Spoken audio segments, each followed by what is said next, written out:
বিষয়টা সবগুলোই হচ্ছে বাজেট সেন্ট্রিক, রাইট?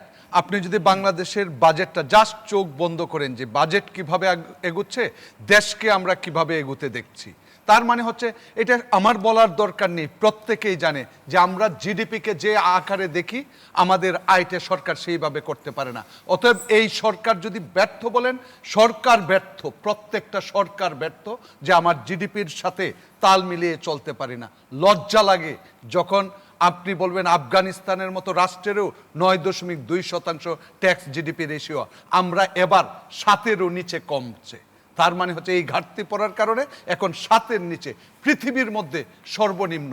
এর চেয়ে লজ্জার বিষয় নাই। তার মানে হচ্ছে এই দেশ যে দুর্নীতিবাজ, এই দেশ যে চোর, চোরের জাত। আমরা কিন্তু অর্থনীতির ভাষায় সংখ্যা দেখে বলবো যে আমরা আপনার জাতিতে চোর নাকি। আমি আপনাকে চোরকে চোর বলবো না। রাষ্ট্র হিসাবে, জাতি হিসাবে আমরা চোরের জাতি।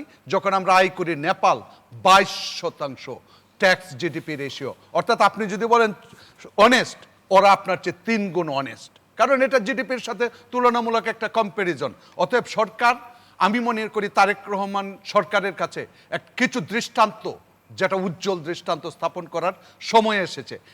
কিন্তু মাকসুদ কামাল ভাই কিন্তু স্পষ্ট বলছে যে এই দৃষ্টান্ত যদি সবাই ফলো না করে আলটিমেটলি, এবং ফলো না করলে যদি পানিশমেন্ট না হয়, তার ব্যবস্থা না থাকে, আমি প্রথম বক্তৃতায় বলেছি সরকারি প্রতিষ্ঠান কমাবে। সরকারি প্রতিষ্ঠানের প্রত্যেকটার ইলেকট্রিসিটি মিটার আছে, অতএব তার ডেটা জমা দিতে হবে রাষ্ট্রের কাছে। রাষ্ট্র ক্রিয়েট করবে এভিডেন্স যে আমরা এই পরিমাণ বলেছিলাম। তারেক রহমানের এই অর্ডারের পরবর্তীতে প্রত্যেকটা প্রতিষ্ঠান, কোন প্রতিষ্ঠান করে নাই, সব ধরা সম্ভব। এখন আসেন এই প্রেক্ষাপটে বাজেট কি হওয়া উচিত। আমার কথা হচ্ছে প্রত্যেকটা গবেষণা এবং বিভিন্ন ধরনের আলোচনায় যদি দেখেন, বাংলাদেশে চোখ বন্ধ করে বলতে পারেন যে অ্যাটলিস্ট 3.5 কোটি মানুষ ট্যাক্সের আওতায় আসা উচিত। তাহলে ফখরুদ্দিন সরকারের সময় আজ থেকে কত বছর পিছনে যাবেন হিসাব নেই, এক ঘোষণায়, এক ধমকে 1 কোটির উপরে ট্যাক্স রিটার্ন সাবমিট করেছিল। এই 1 কোটি কেন ধরে রাখতে পারে না? এটা আওয়ামী লীগ সরকারের ব্যর্থতা।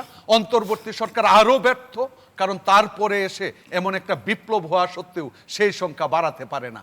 আর তারপরে বর্তমান সরকার, উনিও যদি অনুকরণ করেন অন্তর্বর্তী সরকার পারে নাই, আমরাও পারবো না।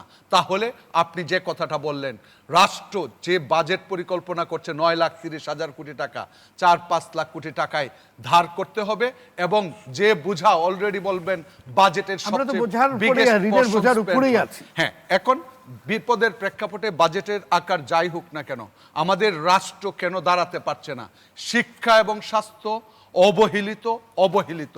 জিডিপির তুলনায় আমরা পৃথিবীর উন্নত রাষ্ট্রগুলোকে আমরা এই ক্ষেত্রে ফলো করি না, যে কারণে প্রকৃতপক্ষে আমাদের ডেভেলপমেন্ট সাস্টেইনেবল না।